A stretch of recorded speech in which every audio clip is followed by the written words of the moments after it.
माँ बाप की छाती चौड़ी हो जाएगी, गर्व से मस्तक ऊंचा हो जाएगा।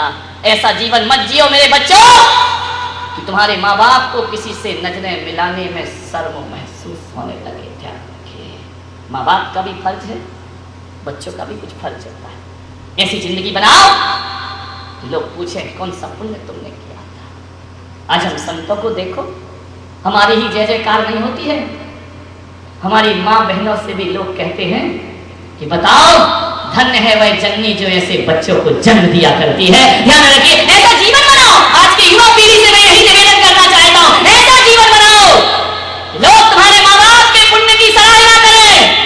बताइए क्या कोई कितने भी धनपति हो जाना, कोई सराहना ना करेगा, लेकिन चरित्र ऐसा बनाओ कि दुनिया के हर माँ बाप समझे कि ऐसा बेटा हमारी कोख से भी पैदा होना चाहिए। उनका माँ बाप बनना सार्थक और सफल हो जाएगा दोनों तरफ से। बुढ़ापे में एक बाप का ही फर्ज बनता है कि वह घर की चाबी के लिए इतनी पकड़ के ना बैठे चाबी कि बच्चों को तुम्हारे मरने का इंतजार करना पड़े। समझना है जिंदगी, इतना महान जीवन जी। एक शिष्य का यह फर्ज बनता है कि ऐसी जिंदगी बनाए, ऐसी जिंदगी बनाए। अरे गुरु के नाम से तो सैकड़ों चेले जाने जाते हैं, कोई एक बिल्ला चेला होता है जिससे गुरु की पहचान बना करती है। ध्यान रखिए, विचार करना है आपको। आचार्य विद्यासागर जी महाराज एक महान आचार्य है, जैन जगत के सर्वोच्च आध्यात्मिक संत हैं। ध्यान रखना, ये वो आचार्य हैं जिन्होंने गुरु से अपनी पहचान नहीं बनाई, ऐसा जीवन जिया कि अपने साथ साथ गुरु का नाम भी अमर कर दिया और अपने गुरु का नाम भी रोशन कर दिया। गुरु के नाम से जिंदगी जीना बहुत आसान काम है और अपने कर्मों से गुरु का नाम रोशन करना एक शिष्य का दायित्व और फर्ज हुआ करता है। मान्यवर, उनके नाम के तो कई चेले घूम रहे हैं, लेकिन जो आचार्य विद्यासागर ने अपने गुरु के लिए किया है, जहां तक मुझे माफ करना, सारे चेले मिलकर भी अपने गुरु के लिए ऐसा नहीं कर सकते। जीवन महान बना। ऋषभदेव प्रथम तीर्थंकर, नाभिराय का दरबार, बड़े गीत गाए जा रहे हैं, बड़ी बिरदावलियां गाई जा रही है, नाभिराय का यशोगान हो रहा है, नाभिराय की यशकीर्ति फैल रही है सभी जगह। जिसे देखो वो जय जयकार करता है। अंतिम मनु नाभिराय की जय हो, भक्त वत्सल नाभिराय की जय हो, प्रजा वत्सल नाभिराय की जय हो, प्रजा पालक नाभिराय की जय हो। तुम्हारे जैसा सम्राट ना आज तक हुआ है और ना भविष्य में कोई दिखाई। इतनी प्रशंसा नाभिराय की, कान सुन सुन के उनके पक गए। जो देखो वो हाथ जोड़े खड़ा रहता, सौधर बिंग आता धरा पर वह हाथ जोड़े खड़ा रहता। हे जगत पिता, तुम्हारा देवलोक वंदना करता है, तुम्हारी पूजा और आराधना करता है। इतना वैभव नाभिराय के पास था।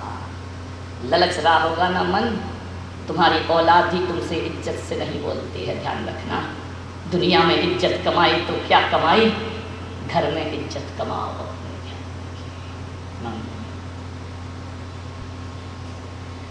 एक बात याद रखना, यदि अपनी प्रशंसा चाहते हो तो दूसरों की प्रशंसा में रोड़े मत अटकाना। जो दूसरों की प्रशंसा में रोड़े अटकाते हैं उन्हें जीवन में कभी प्रशंसा नहीं मिला करती है। मैं तो कहता हूं कि जीवन में बहुत ऊंचाइयों पर चढ़ो, बहुत ऊंचाइयां पाओ, लेकिन एक बात याद रखना, किसी की छाती पे चढ़ के ऊंचाइयां मत पाना। जो भी ऊंचाइयां पाना, अपने पांव और अपने भाव के दम पर जीवन की ऊंचाइयों को प्राप्त करिए। किसी को रोकते हुए ऊपर मत उठिए, किसी को पीछे धकेलते हुए ऊपर मत उठिए। अपना जीवन स्वयं बनाओ। किसी की बुराई निंदा करके जीवन में ऊपर नहीं उठ सकते हो, और जो इन बातों में लग जाता है वो जीवन की ऊंचाइयों को कभी प्राप्त नहीं कर सकता है। खूब ऊपर उठो, खूब नाम कमाओ, खूब यश कमाओ, बहुत लोकप्रियता कमाओ। लोकप्रिय होना कौन नहीं चाहता है, लेकिन किसी की लोकप्रियता का हनन करके हम सोचे कि हम लोकप्रिय हो जाएंगे तो तिल में तेल, ध्यान रखना, रेत में तेल निकाले जैसा एक दुष्ट कार्य होगा हमारे जीवन में।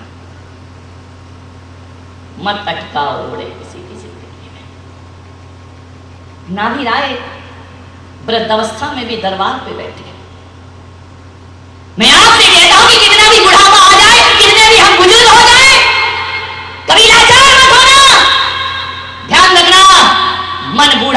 नहीं होना चाहिए। तन बूढ़ा हो जाए तो हो जाए, कोई बात नहीं है, तन में कोई कुछ नहीं कर सकता है, लेकिन अपने मन को कभी बूढ़ा मत बनाइए। बुजुर्गों से कहूंगा संभालो अपना बुढ़ापा। बूढ़ा और जवान कौन होता है? किसे कहोगे जवान और किसे कहोगे बूढ़ा? मान्यवर, जो व्यक्ति ये कहता है कि मेरा जमाना चला गया, मेरा समय चला गया, मैं कुछ नहीं कर सकता, समझना वो बूढ़ा हो गया है। और जो कहता है मेरा जमाना कल भी था, मेरा जमाना आज भी है और मेरा जमाना हमेशा रहेगा, वो जवान हुआ करता है। ध्यान रखिए। आपसे एक ही मेरा निवेदन है, जो ये नहीं कहता है कि मेरे दिन चले गए, मेरा समय चला गया, मेरे जीवन गुजर गया, नहीं बाबा, 80 साल का बूढ़ा भी यही कहता है मेरा जमाना कभी नहीं जा सकता, मैं उस 80 साल के बूढ़े को जवान मानूंगा। और 21 साल का जवान कहता है मुझसे एक काम नहीं होगा, मैं 21 साल में भी उसे बूढ़ा मानने को तैयार हो जाता। कैसे कह सकते हो ये हमसे नहीं होगा? सब कुछ हो सकता है। बुढ़ापे को लाचार मत बनाओ, बुढ़ापे को पराधीन मत बनाइए, बुढ़ापे में भी जागते रहो।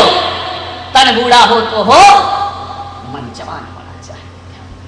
महान पिता के घर महान पुत्र का जन्म हो। अक्सर हमने तो यही देखा है, पिता महान होते हैं, माँ बाप महान होते हैं तो औलाद निकृष्ट हो जाती है। और कभी कभी ऐसा होता है कि औलाद महान होती है तो माता पिता निकृष्ट हो जाया करते हैं। ऐसा कभी नहीं मिलता है कि महान पिता के घर महान पुत्र का जन्म हो। बहुत कम होता है जिसके माँ बाप भी महान हो और जिसका पुत्र भी। बहुत कम। ऐसा जीवन या तो अयोध्या के सम्राट नाभिराय के जीवन में घटती है ये घटना, या किसी दशरथ के जीवन में घटती है। महान पिता के घर में महान पुत्रों का जन्म।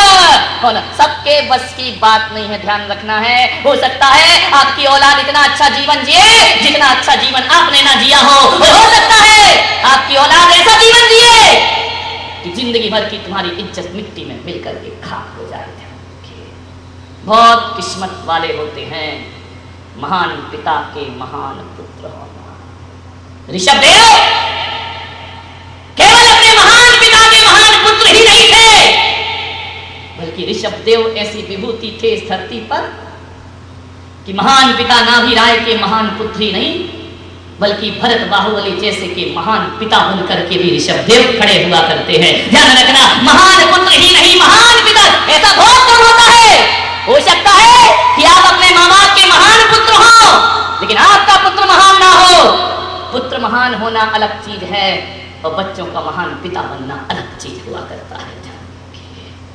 बहुत वैभव इस परिवार। मैं पिताओं से निवेदन करूंगा कि अपने बच्चों को ऐसे संस्कार दीजिए।